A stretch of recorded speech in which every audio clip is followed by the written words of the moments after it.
بسم الله الرحمن الرحيم والصلاة والسلام على أشرف المرسلين. Salam alaikum.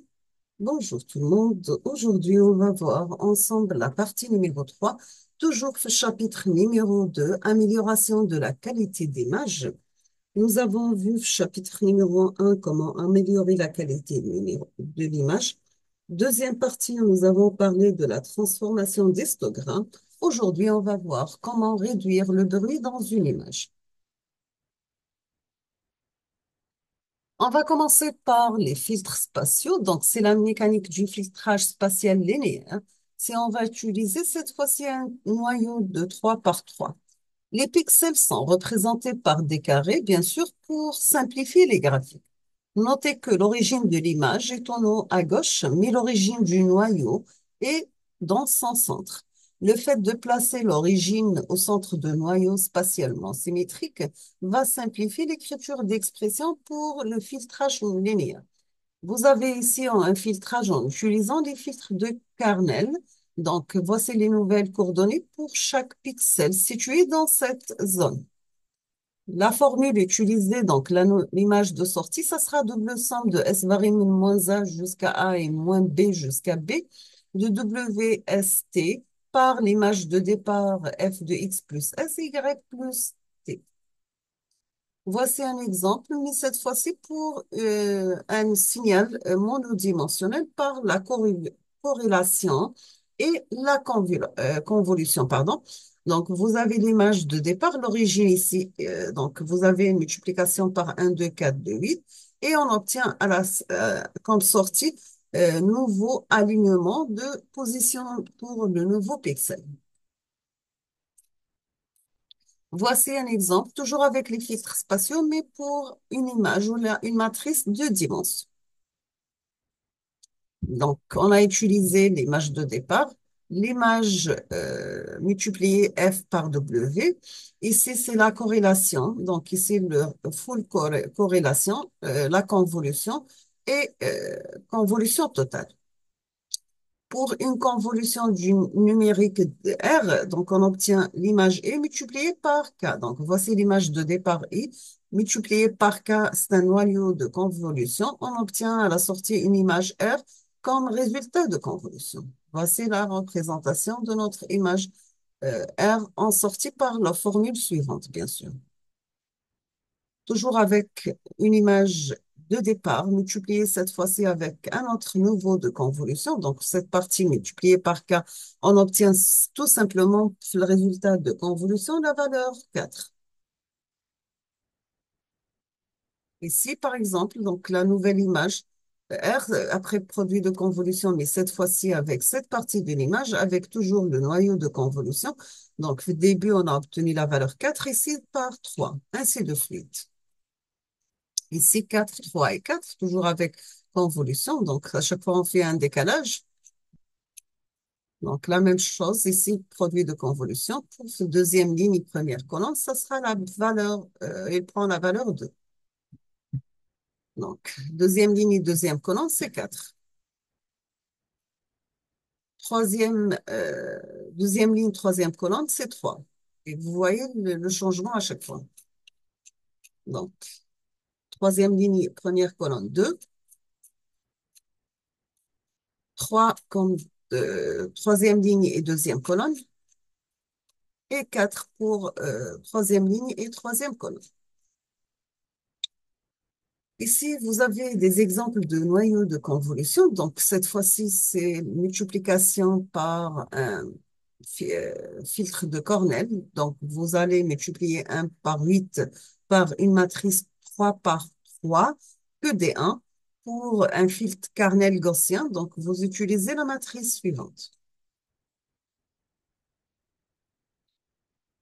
Réduction de bruit, donc on peut utiliser un filtre moyenneur de type 1 sur 1,9 par une matrice 3 par 3 que des 1. Toujours avec réduction de bruit, cette fois-ci, on va passer par un filtre gaussien.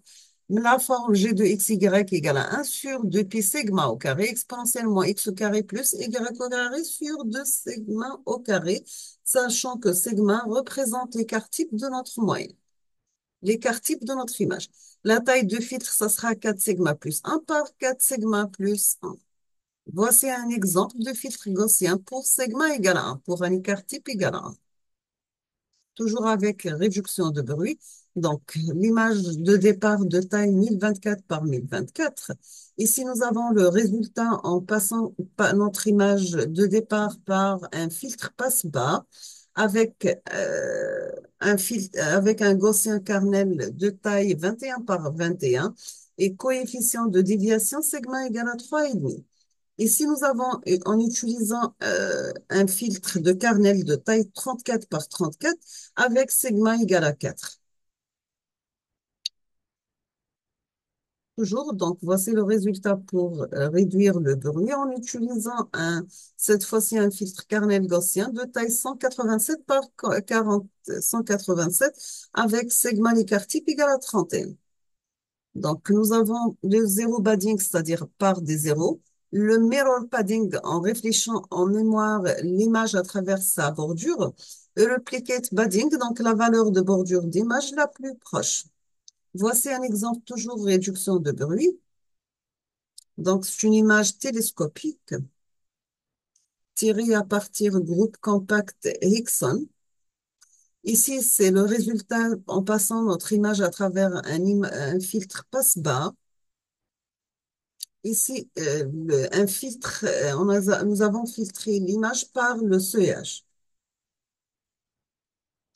Le filtre médian, toujours utilisé pour réduction de bruit. Donc, la médiane, c'est une statistique qui divise la population en deux parties de même nombre de données. Donc, si vous avez 1, 2, 3, 4, 5, 10, etc., donc, dans le milieu, au تحسبوا, vous allez mettre la valeur 4, etc. Donc, la médiane, ça sera la valeur 4. Voici un exemple en utilisant le filtre médian. L'image de départ, c'est une image en rayon X. Donc, là, on a l'ajout à un bruit de type poivre et sel. On a réduction de bruit en utilisant un filtre passe-bas gaussien kernel de taille 19 par 19 avec sigma égale à 3. Là, on dit en utilisant un filtre médian 7 par 7. On va voir un exemple.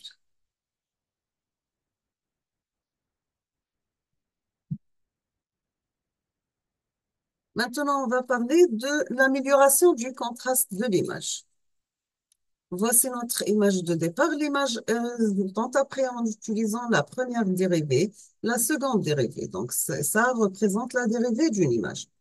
Pourquoi utiliser la dérivée d'une image? Donc, on va approximer la première et la seconde dérivée d'une fonction fxy à une dimension par les formules suivantes respectivement.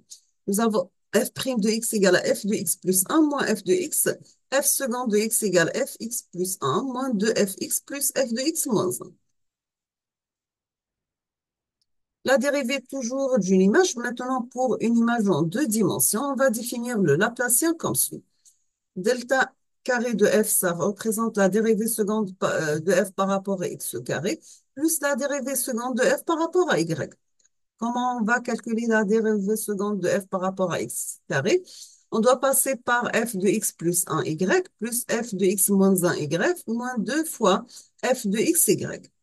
La dérivée seconde de f par rapport à y carré, ça sera f de x y plus 1 plus f de x y moins 1 moins 2 f de x y. Donc, on obtient le différentiel carré de f, ça sera f de x plus 1 y plus f de x moins 1 y plus f x y plus 1 plus f de x y moins 1 moins 4 f de x y. Toujours avec dérivée d'une image, pratiquement, on peut calculer le Laplacien par l'un des filtres suivants. Donc, soit vous utilisez 0, 1, 0, 1, moins 4, 1, 0, 1, 0, ou bien 1, 1, 3 fois 1, c'est la première ligne. Et la troisième ligne, la deuxième, vous aurez 1, moins 8 et 1, ainsi de suite. Et vous devez passer par la formule suivante, toujours pour calculer la dérivée seconde de f. Pour l'amélioration du contraste, donc pour augmenter le contraste d'une image, il suffit d'accentuer les contours entre ces différentes régions homogènes. On va utiliser pour cela la transformation suivante.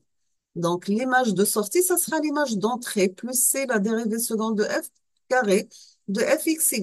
Si vous avez C égale à -1, on va utiliser les filtres A ou B de la figure précédente. Donc, c'est les filtres A et B, donc A et B, C et D. Donc, si vous mettez C égale à 1, vous devez utiliser les filtres C ou D de la figure précédente. Toujours avec l'amélioration du contraste, on obtient ici l'image du Laplacien calculée pour l'image de la figure précédente. Toujours avec l'amélioration de contraste à chaque valeur. Donc, l'image, c'est donc l'image de départ, BC, en utilisant Laplacien. Là, on va remplacer l'équation précédente, C par -1. Maintenant, C par 1. Nous sommes arrivés à la fin de ce chapitre. Donc, dans le chapitre numéro 3, Inch'Allah, on va voir ensemble l'extraction des caractéristiques dans l'image. Voici quelques références bibliographiques si vous êtes intéressé, bien sûr. Je vous souhaite bonne chance, bon courage et à la prochaine vidéo.